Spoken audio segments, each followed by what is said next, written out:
So now we present ourselves with a potential problem or a change.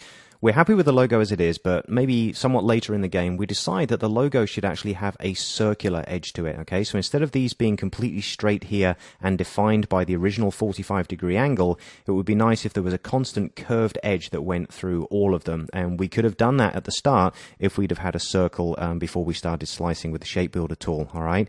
However, the Shape Builder tool also has a secret function, so I'm going to show you this.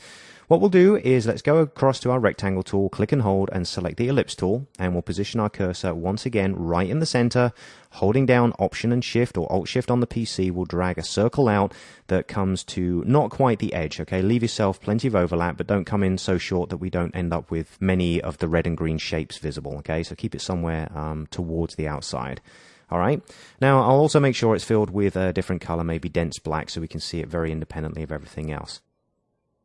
Now, back to the Shape Builder tool. Over here in the Tools palette, we're going to select all, Command A or Control A on the PC, because again, you must select everything if you're going to use the Shape Builder tool on it. But this time, instead of using the plus, we're going to hold down the Option key or your Alt key on the PC. This will give us the minus tool, and what this essentially does is it's going to allow us to treat this circle like a cookie cutter, if you like, and trim off any of the excess shapes around the outside. This is absolutely cool.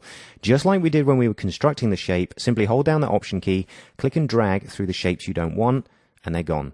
Isn't this the coolest thing? This is one of the best tools that the Illustrator team have put into the software for a long time. This is absolutely wonderful.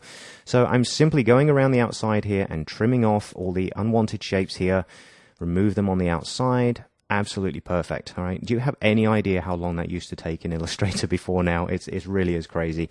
Now, back to your main selection tool, going to deselect, click on our black circle to get rid of it. You see the difference? Just that little bit of tidying up and the logo looks so much more refined now. I think we've got a really nice option. Now, because it's finished, what we can do is select all and then group, Command G, Control G on the PC.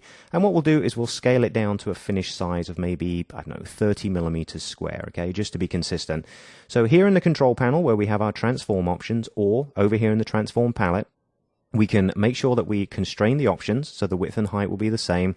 Let's change one of those and change it to 30 millimeters and say OK.